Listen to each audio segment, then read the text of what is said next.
अपने राज्य में किसान विभिन्न तरह की सब्जियों की खेती करके अच्छी आमदनी कमाते हैं और यदि किसान अपनी सब्जी वाली फसलों में ड्रिप लगाकर घुलनशील उर्वरकों का प्रयोग करते हैं तो कम पानी और कम खर्च में अधिक पैदावार ले सकते हैं। तो किस प्रकार से उपयोगी है सब्जियों में ड्रिप और घुलनशील उर्वरकों का उपयोग, आइए जानते हैं विषय विशेषज्ञ डॉक्टर जेसी शर्मा से।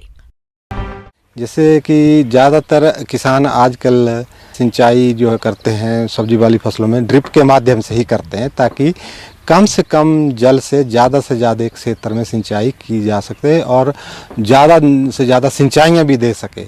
तो जैसे ड्रिप के माध्यम से जब हम सिंचाई देते हैं तो हमारे पास पानी जो है वो बड़े थोड़े एरिया में ही हम देते हैं, जो पूरा फील्ड को नहीं हम सिंचाई करते हैं, पौधे के नज़दीक ही हम करते हैं ताकि वो ज़्यादा समय तक वो सिंचाई बनी रहे। बूंद बूंद या ड्रिप सिंचाई पद्धति यह एक ऐसी सिंचाई पद्धति है जिसमें पौधे की आवश्यकता के अनुसार पानी बूंद बूंद करके पौधे की जड़ों के पास दिया जाता है। इस विधि से सिंचाई करने पर पानी की 50 से 70% तक की बचत के साथ ही मजदूरी की भी बचत होती है। उचित जल प्रबंधन से भूमि में वायु संचार और पानी का सही अनुपात होने से पौधे स्वस्थ रहते हैं। ड्रिप सिंचाई पद्धति रेतीली और खारी जमीन पर खारे पानी के लिए भी अनुकूल है। और जब हम ड्रिप का प्रयोग करते हैं तो हम खाद को भी ड्रिप के माध्यम से दे सकते हैं, जिसको हम फर्टिगेशन कहते हैं। और जब ड्रिप के माध्यम से खाद का प्रयोग करना हो सब्जियों में तो हम यूरिया का प्रयोग कर सकते हैं। और उसमें हम जैसे फास्फोरस है, हम अगर हम छट्टा से खाद को ऐसे करते हैं, सरफेस एप्लीकेशन करते हैं तो उसमें तो हम सिंगल सुपर फॉस्फेट प्रयोग में लाते हैं, लेकिन ड्रिप के माध्यम से हम दूसरी ऐसी खाद का प्रयोग करते हैं जो अच्छी तरह पानी में घुलती है और पाइप में वो अच्छी तरीके से वो जा सके। हमारे जो किसान भाई ड्रिप विधि से सब्जी फसलों की खेती कर रहे हैं तो वह अधिक पैदावार के लिए सब्जी फसलों में ड्रिप के द्वारा सिंचाई के साथ कौन कौन सी घुलनशील पोषक तत्वों का प्रयोग कर रहे हैं, आइए जानते हैं।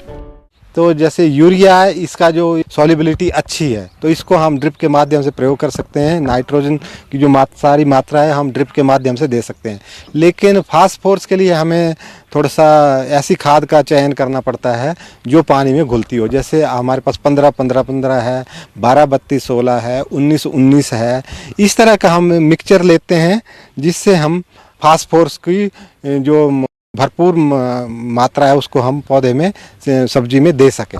उसके बाद रहा हमारे पास पोटासियम के लिए भी हम ये हमारे पास म्यूरेट ऑफ पोटास है, ये पानी में अच्छी घुल जाती है तो इसको भी हम ड्रिप के माध्यम से प्रयोग में ला सकते हैं।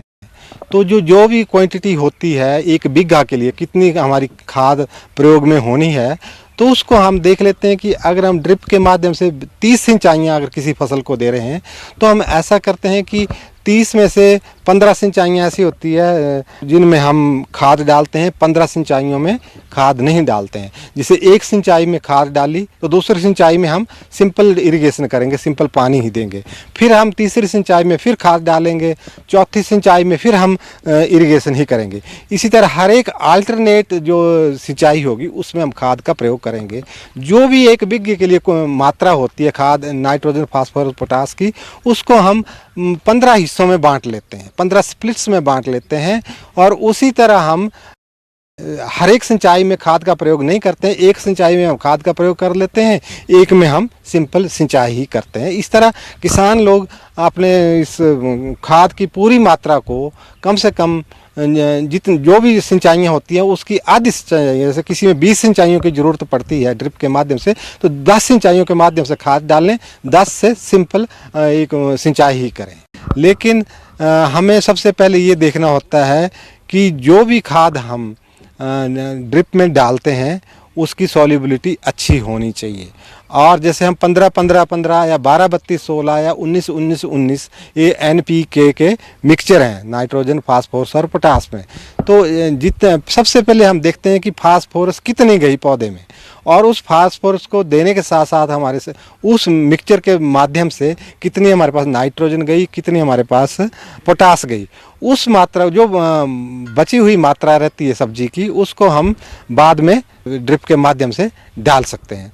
तो इसी तरह जब किसान खाद को भी, पानी को भी ड्रिप के माध्यम से सब्जियों में प्रयोग में लाएंगे तो ज़्यादा से ज़्यादा उसमें पौधे को पोषक तत्वों की उपलब्धता होती है, अच्छी गुणवत्ता की वो सब्जी तैयार कर सकते हैं, और ज़्यादा से ज़्यादा एरिया में सिंचाई दे सकते हैं। और एक फर्टिलाइज़र जो है, जिसको फर्टिलाइज़र उपयोग क्षमता जो है उसको भी बढ़ाया जा सकता है। और जब किसान लोग अपने पानी को भी, खाद को भी ड्रिप के माध्यम से प्रयोग करेंगे तो मैं उम्मीद करता हूं कि उनको इस प्रणाली से, इस टेक्निक से ज़्यादा फ़ायदा मिलेगा सब्जी उत्पादन में या दूसरी और फल उत्पादन में, और क्वालिटी भी अच्छी होती है।